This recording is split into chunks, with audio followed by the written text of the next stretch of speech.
అందరికీ నమస్కారం. నా పేరు రమ. మనసులు కలవని మనువు 39వ భాగం. రచయిత సాహితీ మోహన్ గారు.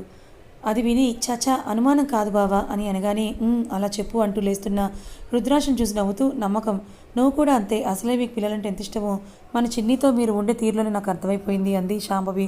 అది వినగానే మళ్ళీ ఆమె మీద కొరిగిపోయి, రాక్షసి అని శాంభవి చెవి వెళ్ళేస్తూ, నీకు ఈ మధ్య నేనంటే బొత్తిగా భయం పోయింది. మొదట్లో నన్ను చూస్తేనే వణికిపోయేదానివి. అలాంటిది ఇప్పుడు నాతో ఇలా మాట్లాడుతున్నావంటే చూడు ఎంతలా ముదిరిపోయావో అంటూ తన చెవి వదిలి నుదుటి మీద ముద్దు పెట్టుకుంటూ, ఒకరు కాదు మనకి 10 మంది పిల్లలు పుట్టిన ఆఖరికి నువ్వు అమ్మమ్మవి తాతమ్మవి అయిపోయినా నీ మీద నా ప్రేమ ఇసుమంతా కూడా తగ్గదు సరికదా, ఇంత కిందకు పెరుగుతూనే ఉంటుంది అన్నాడు నవ్వుతూ. ఆ మాటలు విని తన కళ్ళు పెద్దవి చేసుకొని అతని వైపే చూస్తూ షాకింగ్గా, ఏంటి 10 మంది పిల్లల అంటున్న సతిని చూసి తన తల కొట్టుకుంటూ, నేనంత చెప్తే నీకు ఈ ఒక్కటే అర్థమైందా అని మళ్ళీ తనే ఆమె వైపు చిలిపిగా చూస్తూ, మరి రుద్రాక్ష అంటే ఏమనుకున్నావు? ఆ మాత్రం ఉండొద్దు. ఇన్ఫ్యాక్ట్ 10 మంది చాలా తక్కువ, కానీ నా కోసం నేను ఎక్కువగా ఇబ్బంది పెట్టలేను బంగారం. 10 మందితో అడ్జస్ట్ అయిపోతానులే అన్నాడు నవ్వుతూ. అది విని, ఏంటి జస్ట్ 10 మందా? అది కూడా నన్ను ఇబ్బంది పెట్టలేక అడ్జస్ట్ అవుతారా మీరు అని అంటూ నోరు తెరిచేసిన శాంభవిని చూసి నవ్వుతూ, షాక్ అయిన వరకు చాలు, కానీ ఇంకా రా మన క్రికెట్ టీం ప్రొడక్షన్ని స్టార్ట్ చేద్దాం అని అంటూ ఆమె పెదవుల్ని తన పెదవులతో మూసేస్తూ ఆమెని అల్లుకుపోయాడు రుద్రాక్ష్. మునుపటి పౌర్ణమి రేయిని ఒళ్ళు గగురు పొడిచే భయానిక పరిస్థితుల మధ్య గడిపిన ఈ జంట నేటి పున్నమి రేయిని తమ ప్రేమ సరిగమల డోలికల్లో ఊయలలోగుతూ చెరగని మధుర స్మృతులను మృతి కౌకంట బంధిస్తూ మరపురాని తీయని రేయిక వారి ప్రేమ కావ్యంలో లిఖించారు. అప్పుడే ఉదయిస్తున్న సూర్యకిరణాలు గ్లాస్ విండో నుంచి మొహం మీద పడటంతో మెల్లిగా కళ్ళు తెరిచింది శాంభవి. చుట్టూ ఉన్న గ్లాస్ విండోస్ వేసి ఉన్న తెరలు గాలికి పక్కకి జరిగిపోగా ఆ విండోస్లో నుంచి బయటకు చూడగా ఉదయకాంతికి నీలి గగనం ఎరుపుదనం సంతరించుకుంటే సూర్యుని నుంచి వెలువడుతున్న ఉషాకిరణాలు నేరుగా సముద్రంపై పడటంతో ఆ వెలుగుకి నీరంతా మెరుస్తూ నయనానందకరంగా ఉంది. ఆ దృశ్యం అంతా అది చూడగానే లేచి బయటికి పరిగెత్తాలని లేవబోయిన శాంభవి ప్రయత్నాన్ని రుద్రాక్ష్ ఉక్కు కవిగిలి అడ్డుకోగా మెల్లిగా తల తిప్పి పక్కకు చూసింది.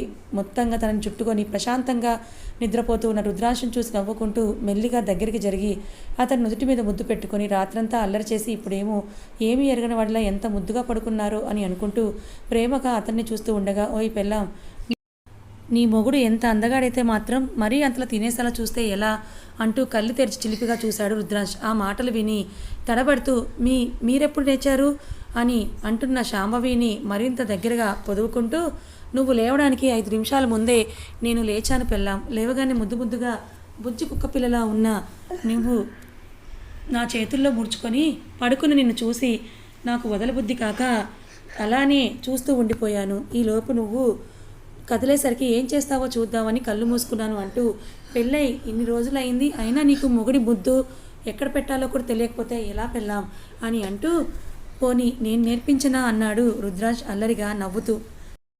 అది విని బ్లష్ అవుతూ తల పక్కకు తిప్పుకొని, మీరు నాకేం నేర్పించక్కర్లేదు కానీ ముందు నన్ను వదలండి, నేను వెళ్ళి ఫ్రెష్ అవ్వాలి అని శాంభవి. అబ్బా అవుదాంలే బంగారం, అప్పుడే కంగారేంటి అంటూ, అటు చూడు వ్యూ ఎంత బాగుందో, ఇలాంటి లవ్లీ రొమాంటిక్ మార్నింగ్ని నాతో కలిసి ఎంజాయ్ చేయకుండా వెళ్ళిపోతానంటావేంటి అన్నాడు అలకగా. అతని ఎక్స్ప్రెషన్ చూసి నవ్వుతూ, వేసిన వేషాలు చాలండి, మీరు ఇలానే మాట్లాడి ఏదో ఒక మాయ చేసి మళ్ళీ మీ అల్లరి మొదలు పెట్టాలనుకుంటారు, కానీ ఇప్పుడు మీ పప్పులే ముడకవు. సో ఇంకా ఈ ప్రయత్నాలు మానుకొని వెళ్ళి ఫ్రెష్ అయ్యండి, ఇంటికి వెళ్దామంది శాంభవి. ఆహా, నా గురించి మొత్తం తెలిసిపోయిందే పెళ్ళాం నీకు అని నవ్వుతూ, అయినా ఇప్పుడేంటి, ఇంటికి వెళ్ళి ఏం చేస్తాను చెప్పు, ఇంకాసేపు ఇక్కడ ఇలానే ఉందాం అని తనని చుట్టుకుంటున్న రుద్రాక్ష చేతుల మీద చిన్నగా కొట్టి, ఇదిగో ఇదే వద్దన్నాను మరి, అయినా ఇంటికి వెళ్ళి ఏం చేస్తామంటారేంటి, మోహిత్ లంచ్ టైంకి రమ్మన్నాడు గుర్తుందా, మర్చిపోయారా అని అంది శాంభవి. అది విని అని అంటూ ఒక కన్ను మూసుకొని ఆమె వైపే చూస్తూ, అవును కదా, ఆ విషయమే మర్చిపోయాను, నిజంగా ఇవాళంతా నీతోనే కలిసి ఇక్కడే ఉందామని ప్లాన్ చేశాని అని అన్నాడు రుద్రాజ్. అది విని తన కళ్ళు చిన్నవి చేసి అతని వైపే చూస్తూ సీరియస్గా, మర్చిపోతారు, ఎందుకు మర్చిపోరు, మీరు ఈ మధ్య మీకు ఈ అల్లరి బాగా ఎక్కువైపోయింది కదా అని అంది శాంభవి. అది తగ్గిస్తే మిగతావన్నీ గుర్తుంటాయి అని అంటున్న శాంభవిని చూసి నవ్వుతూ, హాహా, నా పెళ్ళాం ఇంత అందంగా క్యూట్గా నా ముందు తిరుగుతుంటే ఇంకేం గుర్తు రావట్లేదు మరి అన్నాడు రుద్రాజ్. ఆహా, చాలు చాలు, ఇప్పటికీ ఎక్కువ పొడేశారు, ఇంక ఇవాళకి మీ అల్లరి చాలించి వెళ్ళి ఫ్రెష్ అయ్యండి అనగానే ఏడు మొహం పెట్టుకొని తప్పదా అంటున్న రుద్రాక్షను చూసి నవ్వు వస్తున్నా కూడా దాన్ని తన బుగ్గల్లోనే దాచేస్తూ, తప్పదు అంది సీరియస్ టోన్తో. దాంతో ఆమె వైపు ఉక్రోషంగా చూస్తూ, చీ రాక్షసి, నీకు కొంచెం కూడా మనసు లేదే అసలు అంటూ శాంభవిని వదిలి ఫ్రెష్ అవ్వడానికి వెళ్ళిపోయాడు రుద్రాజ్. మొహం ముడుచుకొని వెళ్తున్న పతిని చూసి హాయిగా నవ్వుకుంది శాంభవి. కాసేపటికి ఇద్దరు ఫ్రెష్ అయ్యి బోట్లోనే బ్రేక్ఫాస్ట్ చేసి అక్కడి నుంచి ఇంటికి వెళ్ళిపోయారు. ఉదయం 10 గంటలు అవుతుండగా అమ్మా అమ్మా అని అరుస్తూ ప్రేమిల గారి కోసం ఇల్లంతా వెతికేస్తున్నాడు మోహిత్. బయట గార్డెన్లో వాళ్ళ వెడ్డింగ్ డేకి విషెస్ చెప్తూ వస్తున్న ఎడతెరపైన ఫోన్ కాల్స్తో బిజీగా ఉన్న ప్రేమిల గారు మోహిత్ అరుపులు విని థ్యాంక్ యూ సో మచ్, నేను మళ్ళీ చేస్తానంటూ తన కాల్ని కట్ చేసి అబ్బబ్బా ఏంట్రా నీ అరుపులు అని అడుగుతూ లోపలికి వచ్చారు ఆవిడ. మెయిన్ డోర్ నుంచి లోపలికి వస్తున్న తల్లిని చూసి ఏంటిమా ఇంత పొద్దున్నే నువ్వు ఎక్కడికి వెళ్ళిపోయావు అన్నాడు మోహిత్. నేనెక్కడికి వెళ్తానురా, నేనెక్కడికి వెళ్ళలేదు. అందరూ విషయం చెప్పడానికి కాల్ చేస్తుంటే వాళ్ళతో మాట్లాడుతూ ఇక్కడే లాన్లో ఉన్నానన్నారు ఆవిడ. ఓ సరే సరే అని ఇల్లంతా పరికించి చూస్తూ డాడీ ఏరని అడిగాడు మోహిత్. ఆ మాటలు వినగానే అప్పటిదాకా ఆవిడ మొహంలో ఉన్న చిరునవ్వు మాయమైపోగా మీ నాన్నగారు ఆఫీస్లో ఏదో అర్జెంట్ మీటింగ్ ఉందని పొద్దున్నే వెళ్ళిపోయారా అన్నారు ప్రేమిల గారు. అది వినగానే ఎక్కలేని కోపం అసహనం అతనికి కమ్మేస్తుంటే పిడికిలు బిగించి మెల్లిగా తన ఫీలింగ్స్ కంట్రోల్ చేసుకోవడానికి ట్రై చేస్తూ ఉన్నాడు. అప్పటికే కొడుకు మొహంలో మారిపోయిన రంగుల్ని గమనించిన ప్రేమిల గారు కంగారుగా మోహిత్ చేతిని పట్టుకుని అర్జెంట్ మీటింగ్ అంట నాన్న, అందుకే వెళ్ళారు, లంచ్ టైం కల్లా వచ్చేస్తానని చెప్పారులే అన్నారు. ఆవిడ కంగారుని చూసి నార్మల్ అవుతూ ఇంతకీ మీ ఆయనకి ఇవాళ మీ పెళ్లి రోజున్న విషయమైనా గుర్తుందా లేదా అని అడిగాడు మోహిత్. గుర్తుంది నాన్న, పొద్దున్నే నాకు విష్ చేశారు కూడా, కానీ ఎప్పుడో ఫిక్స్ అయిన మీటింగ్ అట, అందుకే విష్ చేయడానికి లేదు, తప్పకుండా అటెండ్ అవ్వాలని మరీ చెప్పి వెళ్ళారు నాన్న అని అన్నారు ఆవిడ. ఇంకా ఆ టాపిక్ను ఎక్కువగా పొడిగించడం ఇష్టం లేక ఉఫ్ సరేలే అది వదిలేసేయి, నువ్వు ఇలా కూర్చో, నీతో మాట్లాడాలి అంటూ తన తల్లిని తీసుకొని వెళ్ళి హాల్లోని సోఫాలో సెటిల్ అయి తల్లితో కబుర్లో పడ్డాడు మోహిత్. కాసేపటికి ఇద్దరు ఎంతలా మాటల్లో మునిగిపోయారంటే చుట్టుపక్కల పరిసరాలను కూడా పట్టించుకోకుండా ఇద్దరు ఏవేవో కబుర్లు చెప్పుకుంటున్నారు. మోహిత్ తనకి పొద్దున్నే లొకేషన్ పంపడంతో ఇంకా అతనికి కాల్ చేయకుండానే డైరెక్ట్గా లొకేషన్ అనుసరించి శాంభవిని తీసుకొని మోహిత్ ఇంటికి చేరుకున్నాడు రుద్రాంశ్. డెస్టినేషన్ రీచ్డ్ అని చూపించడంతో ఎదురుగా ఉన్న పెద్ద బంగ్లాలోకి బైక్ని మళ్లించాడు రుద్రాంశ్. గేట్ లోపలికి వెళ్ళగానే గేట్కి దాదాపు 1 కిలోమీటర్ దూరంతో చాలా రాయల్గా ఉన్న బంగ్లాను చూసి ఆశ్చర్యపోయారు ఇద్దరు. ఇంటికి దగ్గరగా వెళ్ళి బైక్ని పక్కకు పార్క్ చేసి మెల్లిగా శాంభవి చేతిని పట్టుకొని పద లోపలికి వెళ్దామన్నాడు. అప్పటిదాకా ఆశ్చర్యంగా ఆ బంగ్లాని చూస్తూ ఉన్న శాంభవి అతని మాటలకు తేరుకొని బావా మనం కరెక్ట్ అడ్రస్కే వచ్చామంటావా అని అడిగింది.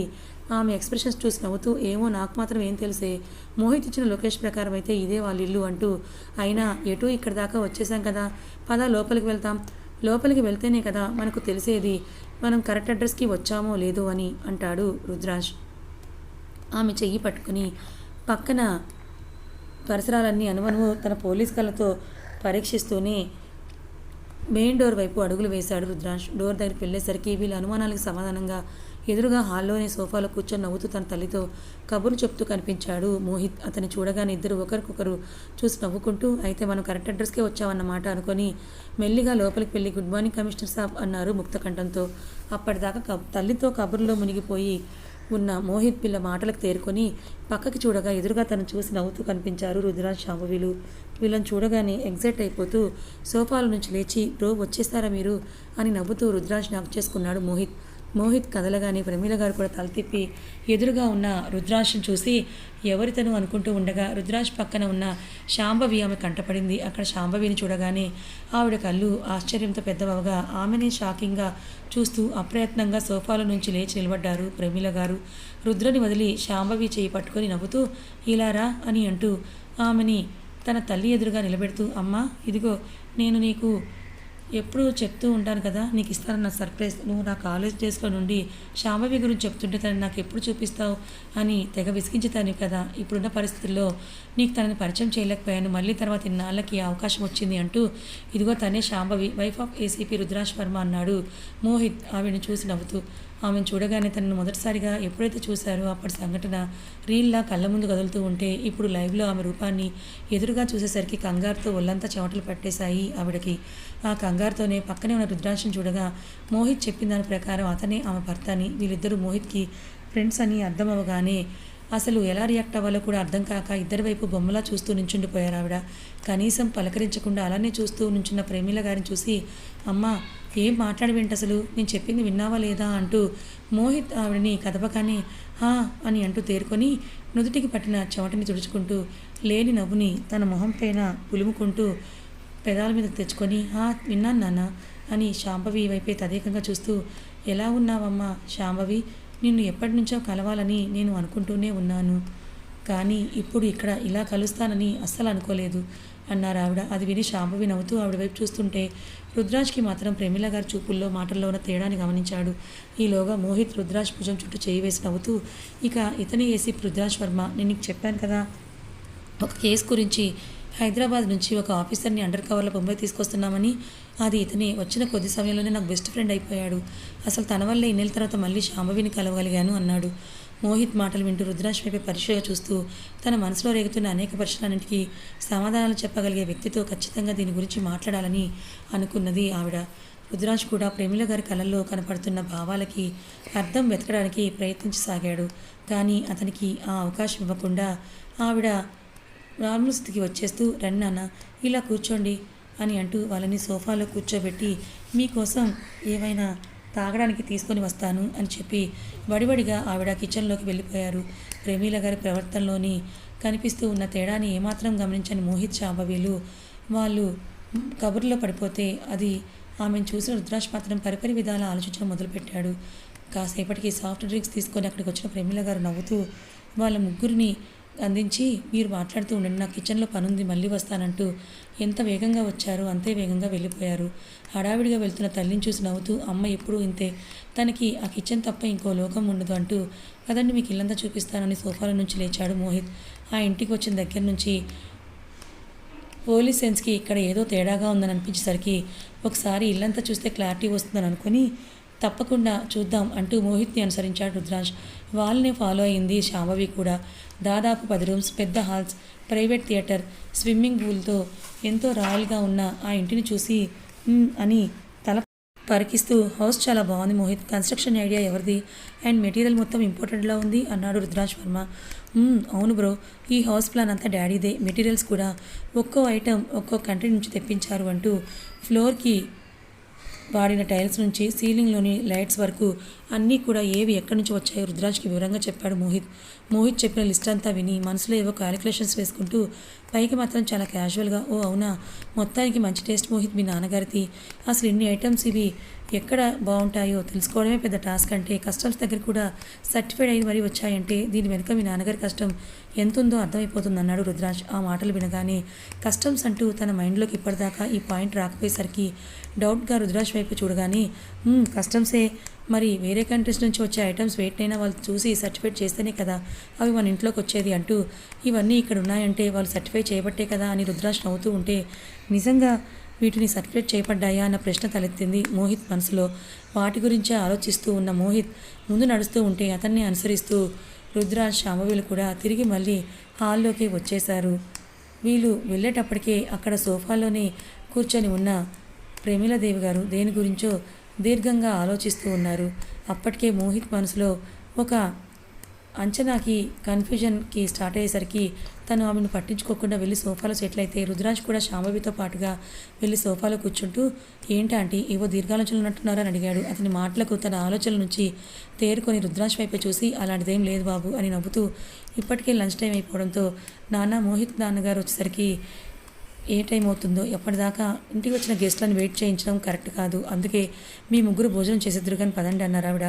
ఇప్పుడు రుద్రాంశ్ అన్నదాకా నేను ఈ విషయం గురించి ఎందుకు పట్టించుకోలేదు, ఎందుకు ఇలా ఆలోచించలేదు అనుకుంటూ ఉన్న మోహిత్ ప్రమీల గారి మాటలు విని తన తండ్రి బయటికి వెళ్తే ఎప్పుడు తిరిగి వస్తారో కూడా అంచనా వేయలేం కాబట్టి అది ఆయనకు తెలిసిన విషయమే కావడంతో తనకి కూడా వాళ్ళని వెయిట్ చేయించడం ఇష్టం లేక, సరే మా అలాగే అని అంటూ రుద్రాంశ్ని చూస్తూ, పదండి బ్రో మనం లంచ్ చేసేద్దాం అని అన్నాడు మోహిత్ సోఫాలో నుంచి లేస్తూ. నో మోహిత్, అప్పుడే కంగారేముంది, మీ డాడీని కూడా రానివ్వండి, అందరం కలిసే లంచ్ చేద్దాం అని అన్నాడు రుద్రాంశ్. లేదు బ్రో, మీకు డాడీ సంగతి తెలియదు, ఆయన బిజినెస్ మీటింగ్స్కి వెళ్తే మళ్ళీ ఎప్పుడు తిరిగి వస్తారో ఆయనకు కూడా తెలియదు, మనం ఆయన కోసం వెయిట్ చేయాలనుకుంటే అప్పుడు మనం చేసేది లంచ్ కాదు డిన్నర్ అవుతుంది అన్నాడు మోహిత్ నవ్వుతూ. అది విని తను కూడా పెద్దగా నవ్వేస్తూ, అంటే అంకుల్ వర్క్ హాల్కి అనమాట, పోనీలే అది కూడా మంచి విషయమే కదా, పైగా నువ్వు ఈ మాట చెప్పాక ఆయన కలవాలన్న కోరిక మరింత బలపడింది, ఇవాళ ఏదేమైనా మీ డాడీని కలిసి ఆయనతో మాట్లాడి తీరాల్సిందే అన్నాడు రుద్రాష్. అతని మాటల్లోని ద్వంద్వత్వాన్ని మోహిత్ గమనించలేదు. కానీ ప్రమీల గారికి మాత్రం ఎందుకో రుద్రాష్ మాటలో ఏదో తేడా ఉందని అనిపించింది.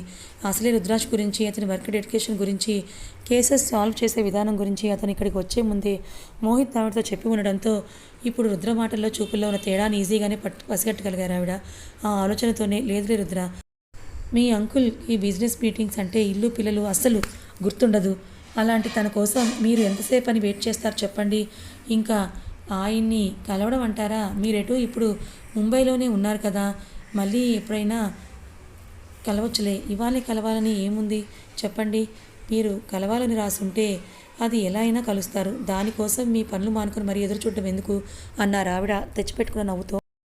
అవునా ఆంటీ, మీరు చెప్పింది నిజమే. కలవాలని రాసిపెట్టుంటే ఎలా అయినా కలుస్తాం. ఒకసారి తప్పించుకున్నా ఎప్పుడూ అలా తప్పించుకోవడం కుదరదుగా అంటూ మోహిత్ వైపు చూసి, అదే ఇప్పుడు కలవడం కుదరకపోయినా సమయం వచ్చినప్పుడు తప్పకుండా కలుస్తాం కదా, కాలాన్ని ఎవరూ తప్పించలేరు అంటున్నా అని అన్నాడు రుద్రాష్ నవ్వుతూ. అది విని రుద్రాష్ వైపు అయోమయంగా చూస్తూ, ఏంటో బ్రో, ఇవాళ నీ మాటలు నాకు చాలా కొత్తగా అనిపిస్తున్నాయి అని అంటూ ఉండగానే ఇంటి ముందు కారాగిరి శబ్దానికి శాంభవి మోహిత్లు అటువైపు చూడగా ప్రమీల గారికి మాత్రం గుండెల్లో రాయిపడినట్టుగా అయ్యింది. కథ ఇంకా ఉంది. రుద్రాష్ అనుమానించినట్టు మోహిత్ వాళ్ళ డాడీ ఏమన్నా ఇల్లీగల్ పనులు చేస్తున్నాడా? అసలు ప్రమీల గారు శాంభవిని చూసి ఎందుకంత షాక్ అయ్యారు? వీళ్ళకి శాంభవికి ఏదైనా సంబంధం ఉందా? తెలుసుకోవాలనుకుంటే ఛానల్ని ఫాలో అవ్వండి. కథ నచ్చితే లైక్ చేయండి, మరి కొంతమందికి షేర్ చేయండి. ఇలాంటి మరిన్ని మంచి స్టోరీస్ కోసం మన ఛానల్ని సబ్స్క్రైబ్ చేసుకోండి. Thank you so much for watching.